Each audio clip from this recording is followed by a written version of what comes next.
আসসালামু আলাইকুম প্রিয় ভিউয়ার্স। আজ বাংলাদেশের দুর্দান্ত একটা জয়, আসলে জয়টা অসাধারণ। কিন্তু বাংলাদেশের যে পিচ, এই পিচে ব্যাট করাটাও একদম অসাধ্য ব্যাপার। এমন একটা পিচ তৈরি করেছে গামিনী ডি সিলভা, যেই পিচে খেলাটা ব্যাটসম্যানদের জন্য খুবই কঠিন। 111 রানের টার্গেটে বাংলাদেশ যখন ব্যাট করছিল তখন মনে হচ্ছিল যে কোনো ব্যাপার না, উঠে যাবে। কোনো প্রেশার ছিল না বাংলাদেশ টিমের জন্য, এবং টিম যেভাবে খেলা খেলেছে আসলে অসাধারণ। ব্যাটসম্যানদের কৃতিত্ব দিতে হয়, তারা দুর্দান্ত খেলা খেলেছে। পারভেজ হোসেন ইমন, আমার একটা আশাই ছিল যে গত ম্যাচে দেখেছেন শ্রীলঙ্কার বিপক্ষে পারভেজ হোসেন ইমন যেমন রান করিল না, বিপক্ষ ছিল তানজিদ হাসান তামিম। আমি বিশ্বাস করেছিলাম, যে আমি জানতাম, আমার মনের ভিতরে একটা আশা ছিল, তানজিদ হাসান তামিম যদি রান না করে তাহলে পারভেজ হোসেন ইমন রান করবে। এটা কিন্তু বহুদিন ধরে চলে আসছে বাংলাদেশ টিমের পক্ষ। টিম যেভাবে সাজাইছে অসাধারণ, খুবই ভালো হয়েছে। এবং তানজিদ হাসান তামিম যেদিনকে রান করবে সেদিনকে ফোন করবেন যে পারভেজ হোসেন ইমন ফ্লপ, রান করতে পারবে না।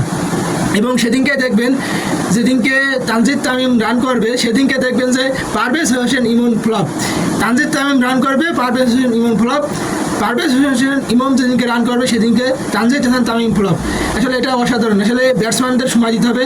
আর এভাবে যদি পিচ তৈরি করা হয় তাহলে কিন্তু ক্রিকেটাররা, ব্যাটাররা একদম হতাশায় ভুগবে। হতাশায় বলতে যে অবস্থা পাকিস্তান ভুগেছে, পাকিস্তান কিন্তু পাত্তাই পায়নি, একেবারে সর্বনিম্ন পর্যায়ে চলে গেছে। এভাবে চলতে থাকে তাহলে কিন্তু ক্রিকেটটা একটু নিচু পর্যায়ে ছিল। ব্যাটসম্যানদের হতাশায় ভুগতে, ব্যাটসম্যানরা রান করতে পারবে না, তারা একটা দুশ্চিন্তার ভিতরে যাবে। এভাবে এদের পিচ তৈরি করাটা, গামিনী ডি সিলভা যে একদম ধান ক্ষেত মতো পিচ তৈরি করেছে, আসলে বলতেই হয়, এমন একটা পিচ তৈরি করেছে যাতে ব্যাটসম্যানদের সারাক্ষণ স্ট্রাগল করতে হচ্ছিল যে ম্যাচটা কখন শেষ করতে পারবে, কখন খেলতে পারবে ভালোভাবে, কখন ব্যাটসম্যানরা রান করবে, এই একটা পর্যায়ে। তারপরেও যে তানজিদ তামিম রান করতে পারেনি, তার জায়গায় পারভেজ হোসেন ইমন, সহযোদ্ধা একজন পারভেজ হোসেন ইমন এত সুন্দর খেলা খেলেছে। 6 মিনিটে 50 করেছে, তার 50টা দেখেছেন, 50+ রান করেছে, 56 রান করেছে। অবশ্যই যারা দেখেছেন বলতে পারবেন যে রানটা কেমন করেছে। আসলে পারভেজ হোসেন ইমনের কথা বলতেই হয়, তার কৃতিত্ব দিতেই হয়। এবং সাথে মুস্তাফিজুর রহমান বল করেছে অসাধারণ, 4 ওভারে মাত্র 6 রান দিয়ে 2 উইকেট পেয়েছে, অসাধারণ বল করেছে, তার কৃতিত্ব দিতে হয়। এখানে তাসকিন আহমেদ গত ম্যাচে ছিল না শ্রীলঙ্কার বিপক্ষে, এই ম্যাচে এসে অসাধারণ বল করেছে, 3 উইকেট পেয়েছে, সুন্দর স্পেল করেছে এবং অসাধারণ বল করেছে।